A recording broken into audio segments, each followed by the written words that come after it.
¿Cómo están? Esperemos que estén todos muy bien en casita, que el Señor los continúe bendiciendo grandemente. Vamos a comenzar el día de hoy con una palabra del Señor y vamos a orar primero. Si usted cierra sus ojos, Padre, en nombre de Jesús, te damos gracias por este día. Ponemos este tiempo de palabra delante de ti, Señor, y te pedimos que tú hables a nuestro corazón, Señor, que tú transformes nuestra vida por medio de tu palabra, Señor, que sea eficaz, Señor, el mensaje, que podamos cambiar nuestra manera de pensar, Señor, que vamos a ser transformados, Señor, por tu palabra, Padre, en el nombre poderoso de Cristo Jesús. Amén y amén.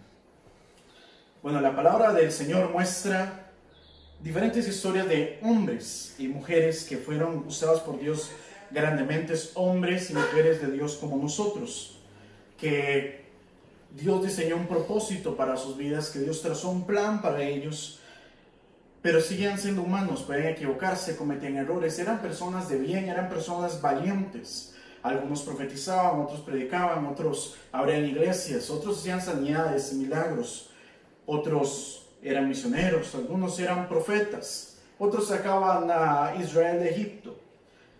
Dios usó grandes personas, pero eran humanos, eran comunes y corrientes. La diferencia es que decidieron creerle a Dios. Nosotros como cristianos, como hijos de Dios, tenemos que entender que aunque no somos perfectos, somos vulnerables, podemos fallar. Sin embargo, todo lo podemos en Cristo que nos fortalece, y es en Dios donde tenemos que tener nuestra esperanza.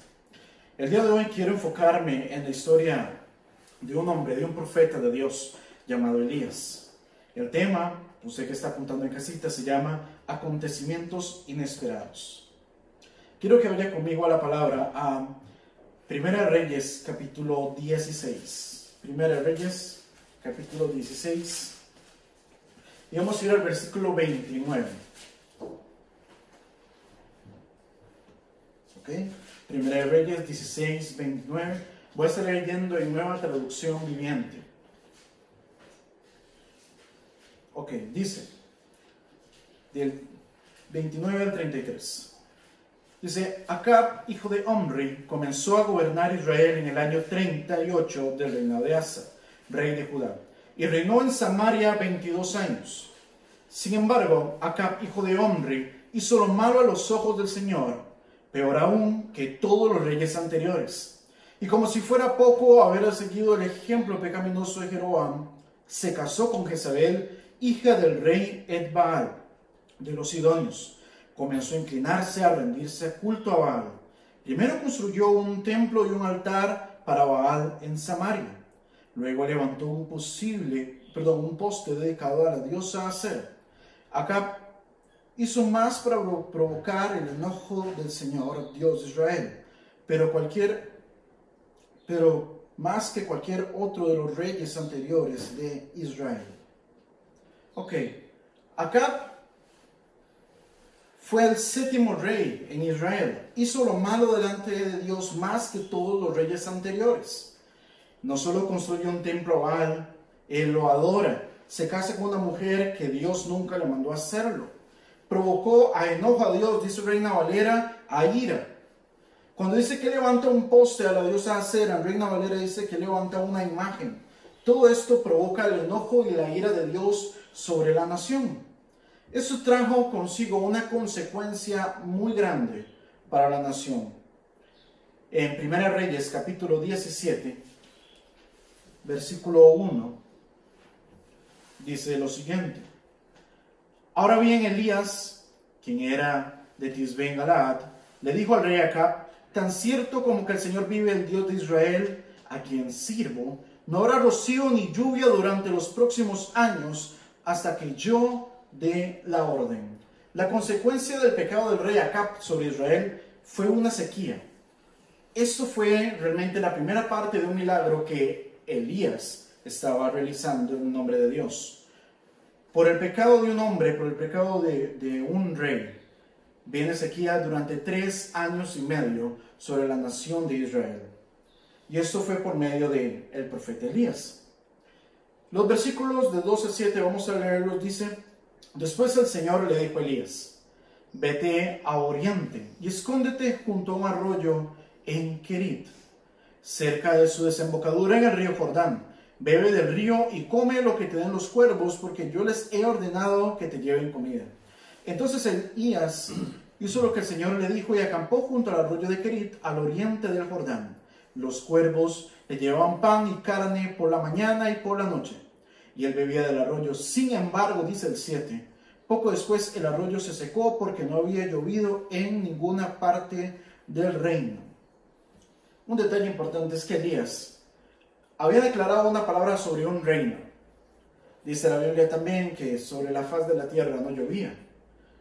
Sin embargo, Elías tal vez no pensó que la palabra que él declaró le iba a afectar a él también. El versículo 7 dice que el arroyo donde él está tomando agua se seca. Él también es impactado por esa palabra que él declaró sobre la nación. Cabe recalcar que en medio de todo esto Dios siempre lo cuidó y mandó cuervos a alimentarlo de carne. Dios no lo dejó solo, aunque él estaba experimentando también la consecuencia del pecado del rey. Se había quedado sin agua, estaba en media sequía. Sin embargo, como Dios tiene un plan perfecto y Dios tiene control de todas las cosas, Elías sale de ese lugar y él se topa con una viuda en Sarepta. Y dice la Biblia que esta viuda había decidido cocer lo último que tenía de comida, la masa, la harina que tenía, hacer, no sé, una arepa, una tortilla, algo simple, comer ella y su hijo y echarse a morir. Dios, como todo lo hace bien y perfecto, y por medio de esa sequía hace que Elías salga de ese lugar, llegue a la casa de la viuda y ahora le está pidiendo a ella que le haga de comer. Vamos a ir al capítulo 17, los versículos del 10 al 12. Dice: entonces él se levantó y se fue a Sarepta, y cuando llegó a la puerta de la ciudad, y aquí una mujer viuda que estaba allí recogiendo leña, la llamó y le dijo: te ruego que me traigas un poco de agua en un vaso para que beba. Recordemos que hay sequía y no hay agua, ¿verdad? 11. Yendo ella para traérsela, él la volvió a llamar y le dijo: te ruego que me traigas también un bocado de pan en tu mano. Y ella respondió: vive Jehová tu Dios, que no tengo pan cocido y solamente un puñado de harina tengo en la tinaja, y un poco de aceite y una vasija. Y ahora recogía 2 leños para entrar a prepararlo para mí y mi hijo, para que comamos y nos dejemos morir. Un detalle importante es que en medio de donde no hay nada, en media sequía, no hay agua, no hay comida, Dios lleva a Elías para que de la poca agua que tenga esta mujer se la dé a él. Él lleva varios días sin tomar agua, él llega y pide agua. Esta mujer se la da y luego él le pide alimento, a lo que ella responde que no tiene. Ella ha decidido echarse a morir en medio de la prueba, en medio de la sequía, en medio del problema que la nación entera está enfrentando. Sin embargo, Dios prueba la fe de esta mujer en medio de una circunstancia difícil a nivel nacional. Primera Reyes 17, del 13 al 15, voy a leer en Nueva Traducción Viviente ahora, dice: Elías le dijo: no tengas temor, veas como has dicho, pero hazme a mí primero de ello una pequeña torta cocida debajo de la ceniza y tráemela. Después harás para ti y para tu hijo. Porque Jehová Dios de Israel ha dicho así: la harina de la tinaja no escaseará, ni el aceite de la vasija disminuirá, hasta el día que Jehová haga llover sobre la faz de la tierra. Entonces ella fue e hizo como le dijo Elías. Comió él, ella, su casa muchos días. Quiero recalcar que aquí hay un detalle importante, y es que ella en lo natural, en lo visible, está viendo que hay escasez. Tiene harina solamente para una pequeña tortilla para su hijo y para ella. No hay más. No hay más agua, no hay más aceite, no hay nada. Pero un hombre de Dios viene y la prueba. Un hombre de Dios viene y le dice: primero hazme a mí. Cualquier persona en nuestros tiempos creería que eso es algo loco. Uno dice: ¿cómo le voy a dar a alguien si yo no tengo? Pero Elías le da una palabra de parte de Dios y dice que la harina de la tinaja no va a escasear, ni el aceite de la vasija va a disminuir, hasta que Dios haga llover otra vez. Esta mujer va y toma la harina, toma el aceite, hace la tortilla, lo que fuera que hace, se lo da a Elías. Dios prueba la fe de esta mujer. Y para sorpresa de ella, de su tinaja sigue saliendo harina. Su aceite no mengua, su aceite no se gasta. Y Dios la protegió 3 años y medio. De que esto sucede en los primeros días de la sequía. Sin embargo, la palabra que Dios le da es que si ella bendice a este hombre, si ella hace lo que el profeta le está diciendo, ella no va a tener escasez. Muchas veces nosotros pensamos que de lo poco que tenemos lo tenemos que cuidar y no tenemos que darle a nadie. Sin embargo, a veces Dios prueba nuestra fe. Y tal vez ponga a Dios en el corazón de alguno de ustedes ir y sembrar en una persona de lo poco que usted tiene. Todo el país está pasando por un problema. Todo el mundo está pasando por una pandemia. Eso es algo que vemos en las noticias a diario.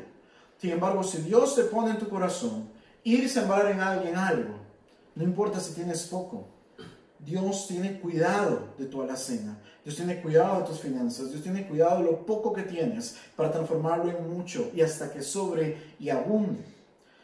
Al tiempo que pasa este milagro y la mujer tiene abundancia, viene otra prueba que ella no espera y es la enfermedad de su hijo. Lo podemos ver en los versículos del 17 al 23. No lo voy a leer. Usted en su casa en la tarde lo puede leer. Sin embargo, la enfermedad de su hijo lo lleva a morir. Y por medio del profeta, obviamente en nombre de Dios, este niño revive y él se lo muestra a ella vivo. Y en el versículo del 24 dice ella: entonces la mujer dijo a Elías: ahora conozco que tú eres varón de Dios y que la palabra de Jehová es verdad en tu boca. O sea que en medio de todas las pruebas, Dios siempre tiene el control de todas las cosas. Dice Romanos 8:28 que a los que amamos a Dios, todas las cosas nos ayudan a bien. Aún esta crisis nos ayuda bien. Aún hay propósito de Dios cumpliéndose en nosotros, en nuestra familia. Esta crisis es un tiempo para orar en familia, para dedicar tiempo, para hacer cosas que nunca antes habíamos hecho, para orar como hermanos, como iglesia, pero también para valorar los tiempos que como iglesia no estamos pudiendo tener en la congregación. Muchas personas en la iglesia que lamentablemente se congregaban de vez en cuando. Es un buen tiempo para valorar ese tiempo de culto, ese tiempo que unánimes, unidos, juntos, dedicamos al Señor. O sea, una cosa, eso es un tiempo para valorar a los que tenemos cerca. Esta mujer tenía una prueba, una sequía nacional. Todo iba bien y luego vino otra prueba. Pierde a su hijo. Y fue hasta entonces, hasta un segundo milagro para ella, que se dio cuenta que el hombre de Dios decía la verdad delante de Dios. Sabe que la prueba no era solo esa. Ahora venía un segundo milagro que iba a hacer Elías en la nación. Resulta que en 1 Reyes 18, vamos a ir un capítulo más adelante, los versículos 1 y 2, Dios le manda a Elías a cumplir la segunda parte del milagro. Habían pasado ya los 3 años y medio. Dice en Nueva Traducción Viviente: más tarde, durante el 3er año de la sequía, el Señor le dijo a Elías: preséntate ante el rey Acab y dile que pronto enviaré lluvia. Entonces Elías fue a ver al rey Acab. Cabe recalcar que era un peligro muy grande presentarse delante del rey que deseaba matarlo. Un rey que adoraba a los Baales. Un rey que había permitido la muerte de los profetas. Versículos 17 y 18 dice en Reina Valera: cuando Acab vio a Elías, le dijo: ¿eres tú el que turba a Israel? Y él respondió: yo no he turbado a Israel, sino tú y la casa de tu padre, dejando los mandamientos de Jehová y siguiendo a los Baales. El versículo 18 dice en Nueva Traducción Viviente: yo no le he causado ningún problema a Israel, respondió Elías. Tú y tu familia son los alborotadores porque se negaron a obedecer los mandatos del Señor y en cambio han rendido culto a las imágenes de Baal. ¿Sabe qué? Cuando una persona que tiene gente a cargo, cuando alguien que está en eminencia se olvida de Dios, trae consecuencias para los suyos, en este caso para una nación entera. Muchas veces hay una tendencia a echarle la culpa a otros. ¿Qué fue lo que sucedió acá? Acab le dice a Elías: tú eres el que está turbando a Israel. O sea, Acab no reconoce el pecado que trajo consigo una consecuencia para toda una nación y le echa la culpa a un profeta. Si bien es cierto, Elías sí había declarado la palabra y se cumplió. Sin embargo, el culpable de todo esto, tal como lo dice Elías, era el rey Acab y toda su casa. Dice, tú y tu familia son los alborotadores porque se negaron a obedecer los mandatos del Señor y en cambio han rendido culto a las imágenes de Baal. Aquí hay dos cosas importantes. Elías recalca que ya habían dejado de obedecer la palabra. Y segundo, ahora estaban rindiendo culto a los Baales. Cuando nosotros como cristianos, como hijos de Dios, dejamos de obedecer la palabra de Dios, vienen consecuencias sobre nuestra vida si no nos ponemos a cuentas con Dios. Si un padre de familia permite en su casa que haya desorden, vendrá consecuencias sobre su casa. Sabe que el problema de Acab fue no solo cometer pecado. Él no se arrepintió, él se casó con una mujer que no tenía que casarse, que le influenció a llevar la adoración a Baal y dejar a Dios, y trajo consigo una sequía inmensa. Luego de esto, luego del reclamo de Acab hacia Elías, Elías le lanza un reto, lo cual fue un acto valeroso de confianza plena en Dios. Ahí mismo en el capítulo 18, en los versículos del 19 al 24, no lo voy a leer, él pide que traigan a todos los profetas de Baal y de Acera. Eran 400 de uno y 450 del otro aproximadamente. Y lo que dice es que traigan 2 bueyes, ¿ok? Uno que se le iba a sacrificar a Baal y otro que se le iba a sacrificar a Dios. La idea de este reto básicamente era probarlos de una manera muy simple. El Dios verdadero iba a descender fuego del cielo, iba a consumir el buey. Eso era todo. Resulta que parecía como si fuera una competencia entre profetas, una competencia entre dioses. Ellos tenían que poner el toro, esperar a que del cielo descendiera el fuego, pero resulta que en el versículo 26 del capítulo 18 dice lo siguiente. Entonces ellos prepararon uno de los toros y lo pusieron sobre el altar. Después invocaron el nombre de Baal desde la mañana hasta el mediodía gritando, oh Baal, respóndenos. Pero no hubo respuesta alguna. Entonces se pusieron a bailar, cojeando alrededor del altar que habían hecho. Obviamente un falso Dios no puede hacer nada, una imagen no puede hacer nada. Y ellos simplemente danzaban, clamaban, pero no sucedía nada. En el versículo 27, Elías se burla de ellos y les dice, tendrán que gritar más fuerte, se mofaba, dice Nueva Traducción Viviente. Sin duda que es un Dios. Tal vez esté soñando despierto o quizás esté haciendo sus necesidades, les dice Elías. Obviamente una burla. Elías sabía quién era el único Dios verdadero, el único que hace milagros y maravillas. Él lo sabía. Cuando llegó el turno de Elías, no solo trajo el animal, lo partió y pidió que lo bañaran en agua. La zanja la llenaran con agua y todo que le hicieran 3 veces. Él quería demostrar que Dios, Jehová de los ejércitos, es el Dios verdadero, el Dios que hace maravillas, el Dios que hace milagros. En el versículo 37, Elías hizo una oración muy corta. No fue como los otros profetas de Baal, que ellos danzaban durante horas y horas y cojeaban y hacían cosas. La Biblia también dice que ellos se cortaban y quedaban bañados en sangre.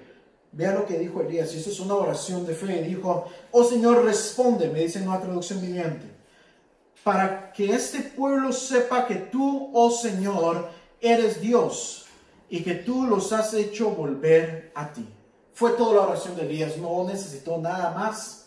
Elías no se tiró al suelo, Elías no se puso a bailar. Él nada más dijo, Dios, respóndeme para que este pueblo sepa que tú eres Dios. Inmediatamente en el 38 y 39, dice, al instante, el fuego del Señor cayó desde el cielo y consumió el toro, la leña, las piedras y el polvo. Hasta lamió todo el agua de la zanja. Cuando la gente vio esto, todos cayeron rostro en tierra y exclamaron, el Señor, Él es Dios. Sí, el Señor es Dios. El fin de esta competencia aparente entre profetas terminó en el versículo 40. Entonces, dice Nueva Traducción Viviente, entonces Elías ordenó, atrapen a todos los profetas de Baal, no dejen que escape ninguno. Entonces lo agarraron a todos y Elías los llevó al valle de Cisón y allí los mató. Usted sabe que Elías estaba seguro quién era Dios. Él declaró una palabra. Vino sequía 3 años y medio. Lo afectó a él también. Pero vio que en medio todo había un propósito. Llegó a la casa de una viuda que estaba por morir. Él no solo declaró una palabra de abundancia, si ella era obediente en medio de la escasez. Y Dios la bendijo. Sin embargo, Dios prueba otra vez la fe de la viuda y permite que su hijo muera. Elías ora y el niño revive. Y sabe una cosa, luego viene palabra de Dios a Elías. Dice, ve y te presentas, porque viene lluvia otra vez. Elías siempre fue obediente. Vio la mano de Dios obrar a través de su vida. Sin embargo, Elías seguía siendo un hombre como usted y como yo. Él era un hombre de fe. Y luego de que él mata a los profetas, vea lo que sucede en los versículos 41 al 45. Luego Elías dijo a Acab, vete a comer y a beber algo, porque oigo el rugido de una tormenta de lluvia que se acerca. Vea la fe de Elías. Tal vez nadie está viendo nada. Pero Elías en el mundo sobrenatural, en el mundo espiritual, él le dice a Acab, yo escucho esa lluvia que viene. Yo escucho esa lluvia que viene. Mejor ve a tu casa, come algo. Entonces Acab fue a comer y a beber. Elías, en cambio, subió a la cumbre del monte Carmelo y se inclinó hasta el suelo y oró con la cara entre las rodillas. Luego le dijo a su sirviente, ve y mira hacia el mar. Su sirviente fue a mirar y regresó donde estaba Elías y le dijo, no vi nada. Conste que Elías le ha dicho al rey, escucho que viene una gran lluvia, una tormenta, dice. Pero el sirviente ahora le dice a Elías, yo no veo nada. Yo no veo nada. Usted sabe que es dar una palabra de Dios asegurando lo que va a ocurrir y que venga alguien y que te diga, yo no veo que nada esté cambiando. Yo no veo que nada se esté cumpliendo. Pero Elías está de rodillas creyendo a Dios. Y dice, vi a mirar, su sirviente fue a mirar, regresó y dijo, no vi nada. 7 veces le dijo Elías que fuera a ver. Ojo, 7 veces. Finalmente, dice el 44, la 7ª vez, su sirviente le dijo, vi una pequeña nube, como del tamaño de la mano de un hombre que sale del mar. Ojo, Elías no se rinde. Elías sabe en que Dios está confiando. Elías sabe que declaró una palabra, dejó de llover, declaró otra palabra y se va a cumplir. Porque él viene de hablar en nombre de Dios y todas las cosas se vienen cumpliendo. Y él está seguro que viene lluvia. 7 veces lo mandó hasta que viera una pequeña nube. Dice, corre y dile a Acab, sube a tu carro y regresa a tu casa. Si no te apuras, la lluvia te detendrá. Poco después el cielo se oscureció de nubes. Se levantó un fuerte viento que desató un gran aguacero y Acab partió enseguida hacia Jezreel. O sea, aquí hay varias cosas importantes. Muchas veces creemos que cuando declaramos una palabra las cosas se van a cumplir en el momento. Elías solamente dio una vez la palabra, sin embargo, 6 veces fue su sirviente y 6 veces no pasaba nada. Me imagino el corazón de Elías, cómo se podía él sentir de rodillas, con su cabeza ahí en el suelo. Él le había dado la palabra a un rey, porque Dios le había dicho que le dijera a Acab que iba a llover. Y si Dios dice que algo va a ocurrir, algo va a ocurrir. Si Dios dijo que en tu casa todo va a llegar a los pies de Cristo, siga declarando la palabra de Dios. Si en tu casa algo se necesita que ocurra y Dios te dijo que eso va a ocurrir, siga declarando la palabra de Dios, aunque 1, 2, 3, 6 veces no ocurra nada. Elías a la 7ª vio una pequeña nube. Su sirviente vio una pequeña nube del tamaño de la mano de un hombre, a lo lejos en el mar que subía. Cualquier persona diría, es una nube más, eso no va a ser una tormenta. Pero Elías, en su fe, le dijo a su sirviente, ve y dile a Acab que se apure, porque lo va a alcanzar la lluvia a tal grado que lo va a detener. Solo una pequeña nube. Imagínese usted el nivel de fe que hay que tener. Tal vez hoy usted está pasando por pruebas y tal vez usted también está esperando una lluvia. Pero solo una cosa, no importa si usted no ve nada, no importa si usted no ve nada, siga creyéndole a Dios, siga creyéndole a Dios, que su fe no se mueva, que su mirada esté puesta en Cristo. Y si usted llega a ver esa pequeña nube del tamaño de la mano de un hombre, crea que viene una tormenta, crea que viene esa lluvia. No importa el tiempo que pase, Elías no se rindió, aunque 6 veces le dijeran, es que aquí no hay nada, es que aquí no pasa nada. Desde algunas personas, es que mi familia no cambian. Ya pasó 1 año, 2 años, 3 años, 6 años, y mi familia no cambia. Siga orando, siga declarando, porque Dios pone a prueba nuestra fe, porque vienen bendiciones para su vida, para su casa. Bendiciones que no necesariamente es algo palpable. En lo espiritual hay muchas cosas que Dios quiere darnos. Tal vez en su casa hace mucho tiempo usted esperando una paz, un gozo, algo diferente en el ambiente espiritual de su hogar. O sea, no se rinda orando, no se rinda. Así como Elías siguió 7 veces hasta escuchar de esa pequeña nube. Usted tiene que seguir clamando a Dios. Como dije antes, Elías era un hombre como nosotros. Dice Santiago capítulo 5, versículos 17 y 18 en Reina Valera. Elías era un hombre sujeto a pasiones semejantes a las nuestras. Oró fervientemente para que no lloviese, y no llovió sobre la faz de la tierra por 3 años y 6 meses. Y otra vez oró, y el cielo dio lluvia, y la tierra produjo su fruto. En Nueva Versión Internacional, la primera parte del versículo 17 dice: Elías era un hombre con debilidades como las nuestras. Y en Nueva Traducción Viviente dice: Elías era un humano como cualquiera de nosotros. ¿A qué va Santiago con esa referencia a Elías? Elías tenía problemas como usted y como yo. Elías tenía debilidades, dice, pasiones. Era tan humano como nosotros. Sin embargo, su fe fue tal que al declarar una palabra él la vio cumplida. Su fe no se movía.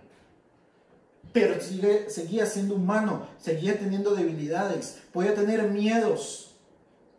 Y lo que ocurre luego de que Elías ve cumplirse la palabra de la lluvia,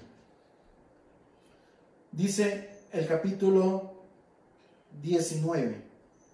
Vamos a ir al capítulo 19, versículos del 1 al 4. Cuando Acab llegó a su casa, le contó a Jezabel todo lo que Elías había hecho, incluso la manera en que había matado a todos los profetas de Baal. Entonces Jezabel le mandó este mensaje a Elías: que los dioses me hieran e incluso me maten si mañana a esta hora yo no te haya matado así como tú los mataste a ellos. Elías tuvo miedo y huyó para salvar la vida. Se fue a Beerseba, una ciudad de Judá, dejó allí a su sirviente. Luego siguió solo todo el día hasta llegar al desierto. Se sentó bajo un solitario árbol de retama, en hebreo, dice en Reina Valera, y pidió morirse. Basta ya, Señor, quítame la vida, porque no soy mejor que mis antepasados que ya murieron. ¿Sabe una cosa? Tal vez uno diga y piense cuando lee la vida de Elías: ¿cómo es posible que un hombre que mató a 400 profetas él solo, un hombre que declara la palabra y se cumple, hace que deje de llover en nombre de Dios, obviamente, ora a Dios, revive un niño, declara una palabra de abundancia sobre una mujer y la ve cumplida 3 años y medio, ora a Dios, vuelve a llover, pero ahora lo amenaza la esposa de Acab y pide morirse? Eso no tiene sentido. Si usted analiza toda la vida de Elías, él ha hecho cosas sorprendentes. En nombre de Dios, lo que Dios le lo mandaba a hacer, él lo hacía. Lo que Dios le decía que declarara, él declaraba, y así sucedía.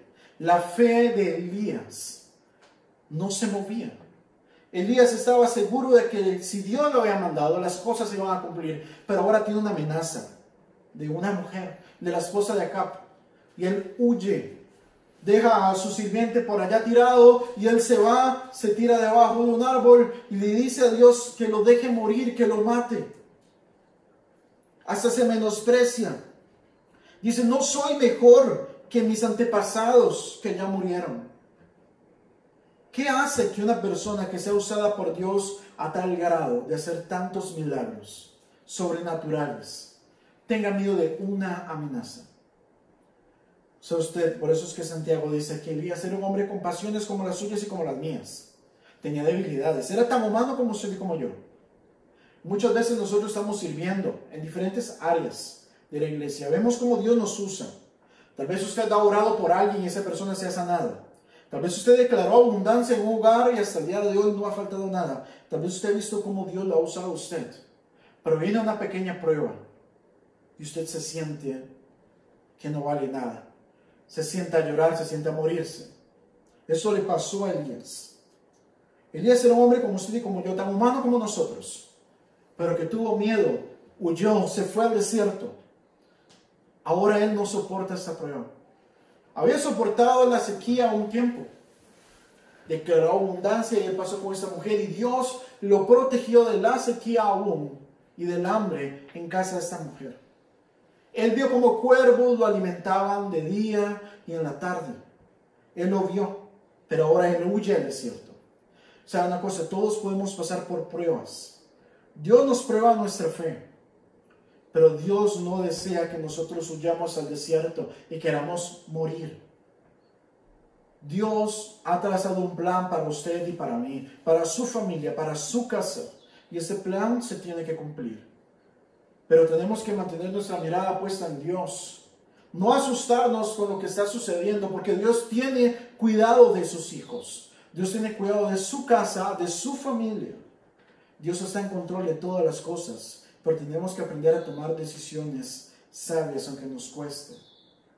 La Biblia no dice cuáles eran las debilidades de Elías, pero una amenaza de una mujer lo tiró al suelo, le dio miedo.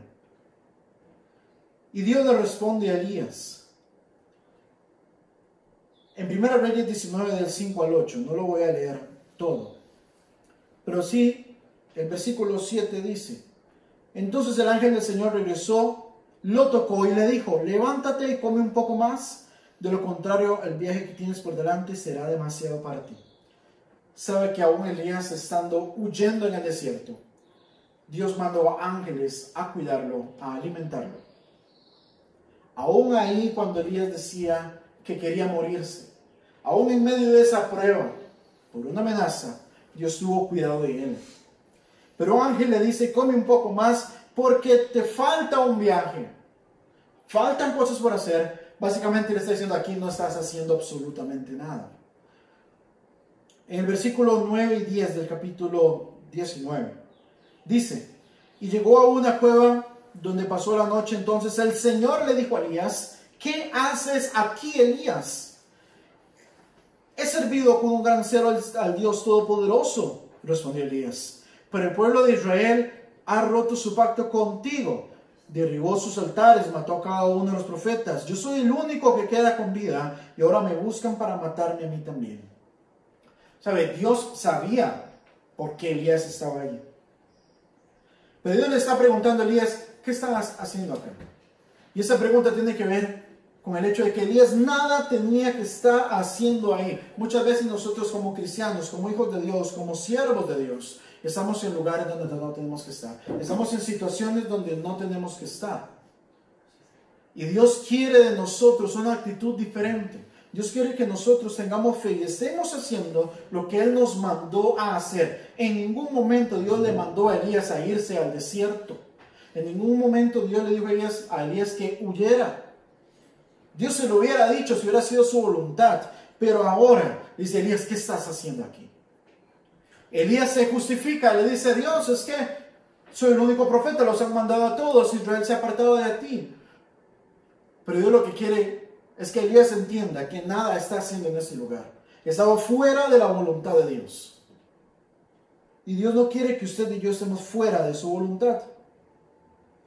Luego de esto, versículos 11 y 13, sucede algo muy particular. El Señor le dijo: sal y ponte en pie delante de mí en la montaña. Mientras Elías estaba de pie allí, el Señor pasó y un viento fuerte e impetuoso azotó la montaña. La ráfaga fue tan tremenda que las rocas se aflojaron, pero el Señor no estaba en el viento. Después del viento hubo un gran terremoto, pero el Señor no estaba en el terremoto. Dice el 12, pasado el terremoto hubo un incendio, pero el Señor no estaba en el incendio. Después del incendio hubo un suave susurro, un silbo apacible, dice Reina Valera. Cuando Elías lo oyó, se cubrió la cara con su manto, salió y se paró en la entrada de la cueva. Entonces una voz le dijo: ¿qué haces aquí, Elías? ¿Sabes qué? Muchas veces tratamos de buscar a Dios en donde no deberíamos buscarlo. Dios no estaba en el terremoto. Dios no estaba en el gran viento. Dios no estaba en el fuego, pero sí en el susurro. Solo el susurro hizo que Elías se tapara su rostro, reconociera a Dios y escuchara su voz. Y Dios le vuelve a decir: Elías, ¿qué haces aquí? Si usted lee la palabra de Dios, Elías le vuelve a contestar con lo mismo, pero Dios lo que quiere es que él esté en su perfecto plan, en su propósito. Del versículo del 14 al 17, usted lo puede leer a la tarde, Dios le da nuevas instrucciones a Elías. Lo manda donde él tenía que estar. Pero sabes una cosa, a mí no me gustaría que Dios me preguntara: ¿qué estás haciendo aquí? Ahí en su casa tal vez Dios hoy te está preguntando: ¿qué estás haciendo? Sabemos que obviamente no podemos salir mucho más que lo necesario. No podemos congregarnos aquí como iglesia en el auditorio, pero en su casa usted es iglesia. En su barrio usted es iglesia. Hemos pasado 3 días en intercesión, lunes, martes, miércoles, con las peticiones que envió la pastora. Y yo sé que usted estuvo orando y clamando en su casa. Usted que me escucha, sacerdote de hogar, usted es el que tiene que tomar la iniciativa en su casa para orar y clamar. Que no vaya a ser que Dios se pregunte: ¿qué estás haciendo aquí? Usted tiene que estar en el perfecto plan de Dios. Le recuerdo, Dios sabía que Elías era un hombre con pasiones, con debilidades, tan humano como nosotros. Pero Dios lo usó a él como Dios lo quiere usar a usted y a mí.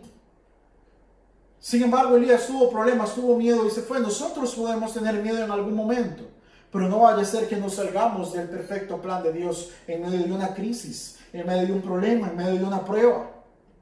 Que no hay dinero, bueno, Dios es el dueño del oro y la plata. Que no hay comida, Dios mandó cuervos con carne para Elías. Mandó ángeles a alimentar a Elías. La Biblia dice que Dios cuida de las plantas, cuida de los animales, los viste, cuanto no más a sus hijos. Es una cosa, Dios tiene control de su casa, de su familia, de su alacena, de sus finanzas, de sus recibos. Dios tiene control de su salud. Dios tiene control de usted. Lo que Dios quiere es que usted esté firme en el perfecto plan y que usted haga lo que Él lo mandó a hacer.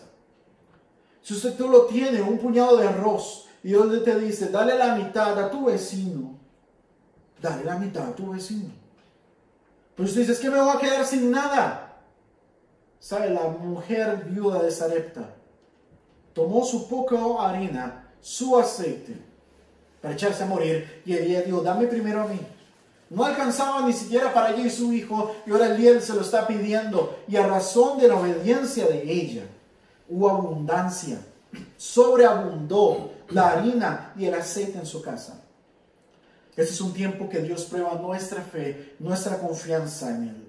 Que nuestra esperanza siempre esté puesta en Él. Sabes que muchos de nosotros hemos servido a Dios por años. Algunos en alabanza, otros en la danza, otros en la predicación, con niños, mujeres, en intercesión. Muchos están saliendo y evangelizan, muchos tienen grupos familiares donde se predica la palabra. Y hemos tratado de estar en el perfecto plan de Dios, pero sabes, eso no quiere decir que no nos vamos a enfrentar a pruebas en nuestra vida. Elías declara la palabra de la sequía y tal vez él no piensa que le va a afectar a él, pero lo afectó. Es una cosa más, si Dios tuvo cuidado de él. Dios tiene cuidado de cada uno de nosotros. Dios lo que quiere en nuestra vida es obediencia. ¿Cómo es posible? Tal vez se pregunten algunos, que Elías, semejante profeta, terminara huyendo por miedo a alguien. Y tal vez Dios nos pregunte, ¿cómo es posible que mi hijo, mi hija, que predica, que enseña, que intercede, que me alaba, que me adora, que me conoce hace 10, 5, 15 años, que sabe quién soy, aún dude de si puedo hacer un milagro? ¿Sabe? Tal vez estoy en su casa, tal vez está dudando que Dios puede hacer algo todavía. Tal vez usted hasta dejó ya de orar hace tiempo por algo, pero Dios hoy te recuerda que Él es el Dios del oro, de la plata. Él es el dueño de todo. Él es el Dios que hace maravillas, el único Dios que hace maravillas. Y que tu confianza tiene que estar puesta en Él y no en nada ni en nadie. Nuestra mirada tiene que estar puesta en las cosas de arriba, en Cristo. Dice Colosenses 3, 1 y 2. Si pues habéis resucitado con Cristo, buscad las cosas de arriba, donde está Cristo sentado a la diestra de Dios. Poned la mirada en las cosas de arriba y no en las de la tierra. No es ver las circunstancias. Cuando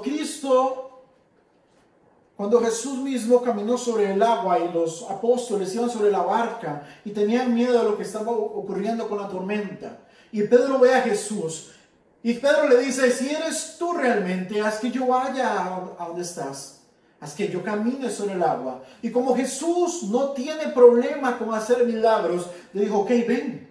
Pedro comenzó a caminar sobre el agua, pero la Biblia dice que él vio la tempestad, vio que estaba caminando sobre el agua, estaba haciendo algo imposible, y él empezó a hundirse. Y la palabra de Dios dice que Jesús asió de su brazo, Jesús lo toma y lo levanta, y dice, hombre, ¿por qué dudaste? ¿Por qué dudaste? Sabes que en medio de la tempestad, en medio de la prueba, en medio de la crisis, nuestra confianza, nuestra fe, nuestra mirada tiene que estar puesta en Jesús, el autor y consumador de la fe, Jesucristo. Si nuestra vida está cimentada sobre la roca que es Cristo y entendemos que todo lo podemos en Cristo que nos fortalece, nosotros vamos a la palabra y entendemos que todo lo que ocurre nos ayuda a bien. Tenemos que orar y clamar a Dios para decirle, Señor, ¿cuál es tu propósito? ¿Para qué estoy pasando esto? Muéstrame ese propósito. Aliéntame. Y sabe una cosa, Dios va a levantar su fe, va a levantar su esperanza, va a enseñarle por medio de su palabra que usted tiene que estar cimentado en Él y que Él tiene cuidado de ti y de tu familia. Dice la palabra de Dios en el Salmo 138:8. El Señor llevará a cabo los planes que tiene para mi vida, pues tu fiel amor, oh Señor, permanece para siempre. No me abandones porque tú me creaste, dice Nueva Traducción Viviente. Los planes que el Señor tiene para mí se van a cumplir. O sea, yo creo que usted ahí en su casa, con su familia, usted declara esta palabra y diga conmigo que los planes que el Señor tiene para mi vida y para mi casa se van a cumplir. Y que usted todos los días, cuando ore con su casa, con su familia, usted vaya al Salmo 138:8, en la versión que usted guste leer, y usted lo lea y lo declare sobre su casa. El Señor llevará a cabo los planes que tiene para mi vida, pues su fiel amor, oh Señor, permanece para siempre. No me abandones porque tú me creaste.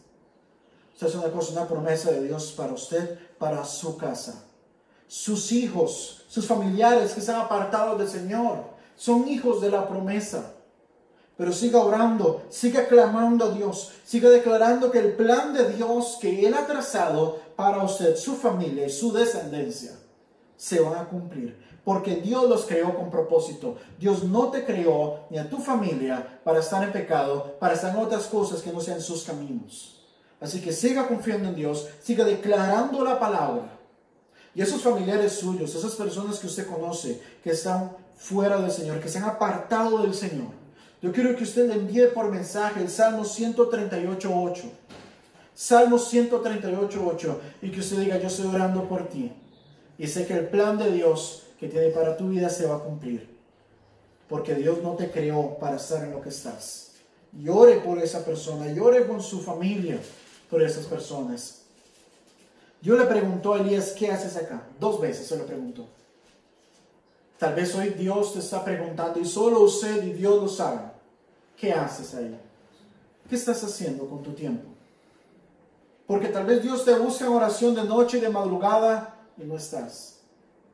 Tal vez Dios va y toca tu puerta y no estás. Sabe que en la palabra de Dios, cuando en Apocalipsis dice que el Señor está a la puerta y llama. Pero quien le abre, Él va a cenar con Él. Cuando este pasaje de Apocalipsis lo leemos completo, el Señor se lo está diciendo a una iglesia. Se lo está diciendo a sus hijos: me dejaste fuera, estoy tocando, déjame entrar y vas a cenar conmigo. O sea, con muchas familias cristianas han dejado al Señor fuera de su hogar. Y en su casa solo hay caos.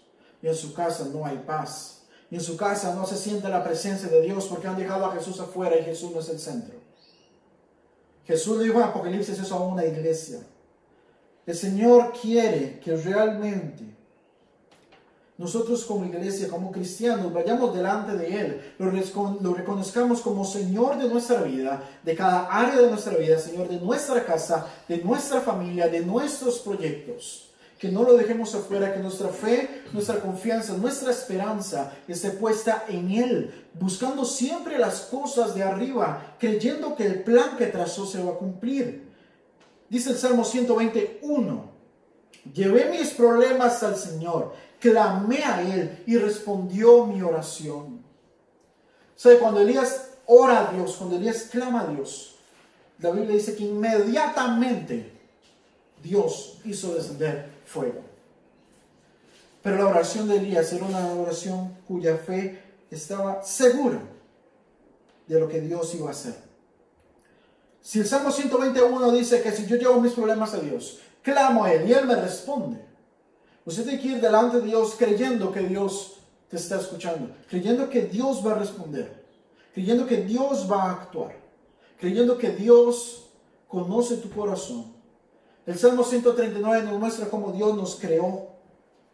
Aún en el vientre de nuestra madre Él nos vio. Y había un libro escrito, todas las cosas que luego iban a ser formadas en nosotros. ¿Sabes? Dios tenía tanto cuidado que no hizo nada en nuestra vida al azar. Y no permite que nada ocurra en nuestra vida al azar. Dios sabe por qué estás pasando. ¿Y para qué estás pasando por esa prueba? Pero Dios quiere que lo busques en oración. Y es en Cristo, únicamente en Él, donde nosotros tenemos propósito y vida eterna. Esa es una cosa. Así como se llama el tema, acontecimientos inesperados en nuestra vida. Pueden venir acontecimientos inesperados, pruebas que no esperamos pasar, que tal vez nosotros creemos que no lo merecemos. Elías no merecía ser amenazado. Elías declaró sequía y él no merecía pasar por la sequía. ¿Sabes? No sé qué prueba estás pasando. Y tal vez diga, yo no lo merezco. Pero hay propósito. Romanos 8:28, los que amamos a Dios, todas las cosas nos ayudan a bien. Así que hoy es tiempo de clamar a Dios, de rendirnos delante de Dios. Y si Dios te está preguntando, ¿qué estás haciendo aquí? Piensa, analiza, medita. ¿Será que no estoy haciendo el plan de Dios? El hecho de que no puedas salir de tu casa no quiere decir que no estés en el plan de Dios. Porque puedes mandar un mensaje de amor a alguien, evangelístico. Decirle, estoy orando por ti, estoy intercediendo por ti. Puedes compartir versículos, por llamar a alguien, orar con esa persona. Hay mucho que podemos estar haciendo desde nuestra casa. Interceder como familia, como hogar, ahí en tu cuarto, en la noche, en la madrugada. Dios no quiere tener que preguntarte qué estás haciendo. Y por último, dice la palabra de Dios en Romanos 12, del 9 al 13. Y es algo que es un consejo de la palabra para estos tiempos. Dice la palabra de Dios, voy a leer en una traducción viviente. No finjan amar a los demás, ámenlos de verdad. Aborrezcan lo malo, aférrense a lo bueno. Ámense unos a otros con un afecto genuino, deleítense al honrarse mutuamente, no sean nunca perezosos, más bien trabajen con esmero y sirvan al Señor con entusiasmo. Alégrense por la esperanza segura que tenemos. Tengan paciencia en las dificultades y sigan orando. Estén listos para ayudar a los hijos de Dios cuando pasen necesidad. Estén siempre dispuestos a brindar hospitalidad. Así que es un consejo de la palabra para este tiempo, esta prueba por la cual estamos pasando. Dígale, Señor, Señor, ¿qué tengo que hacer? Y créame que el Señor lo va a dirigir. Vamos a orar. Padre, en el nombre de Jesús, yo te doy gracias por este día, por la oportunidad, Señor, de poder compartir tu palabra, Señor, con tu pueblo. Yo declaro que en medio de la prueba, en medio de la crisis, tú tienes el control de todas las cosas. Que tú pongas en nosotros el querer como el hacer, Señor. Ir a tu presencia a orar. Llevar a ti nuestros problemas, Señor, porque sabemos que tú nos vas a responder. Que en medio de la prueba tú estás con nosotros, como lo estuviste con Elías. Un hombre con pasiones, con debilidades, tan humano como nosotros. Que pasó miedo, que huyó, Señor, como muchas veces hemos hecho. Pero que tal vez hoy nos estás preguntando qué estamos haciendo. Señor, ayúdanos a caminar en tu perfecto plan, Señor. Y como lo declara tu palabra, Señor, tu plan se va a cumplir en nuestra vida. Y lo declaramos, Señor. Tu plan se cumplirá en mi vida, en mi casa, en mi familia, en mi descendencia, Padre. En el nombre poderoso de Cristo Jesús, declaramos que Jesús es nuestro Señor, es nuestro Salvador. Señor, de nuestra vida, de nuestra casa, de nuestra familia, de nuestros proyectos, de nuestros pensamientos, Señor. Y que haremos tu santa voluntad, te agradaremos. Caminaremos en integridad, Señor, en temor a ti, Padre. Queremos agradarte en todo. Ayúdanos que en medio de los acontecimientos inesperados, nuestra fe, nuestra confianza, nuestra esperanza estén puestas en ti, Padre. En el nombre poderoso de Cristo Jesús. Amén. Iglesia, que el Señor te bendiga, que el Señor te guarde, que derrame paz sobre tu vida, sobre tu casa. Y no olvides compartir el mensaje, no olvides evangelizar, proclamar la palabra de Dios y creer que Dios está con nosotros en medio de esta crisis. Que el Señor te bendiga.